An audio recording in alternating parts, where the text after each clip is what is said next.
আর দেখতে পাবি না। যত সব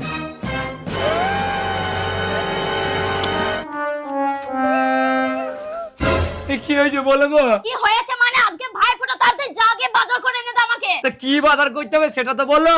10 কেজি খাসির মাংস, 10 কেজি মুরগির মাংস, আর 10 কেজি মাছ, 10 কেজি মিষ্টি, 10 কেজি দই ফটাকসে আমাকে এনে দাও। কি বলছো গো? এই এত কিছু আনতে বলছো? 10 কেজি মাছ, 10 কেজি মাংস, 10 কেজি মুরগির মাংস, 10 কেজি মিষ্টি, 10 কেজি দই, এত কিছু কে খাবে গো? ও বাবা, কে আবার খাবে? আজকে ভাইফোঁটা, আমার ভাই এসে খাবে। বলি তোর ভাই মানুষ না রাক্ষস? কি বললি তুই? তুই আমার ভাইকে রাক্ষস বলি? তোর এত বড় সাহস! দাঁড়া বলছি, রাক্ষস বলে নিজের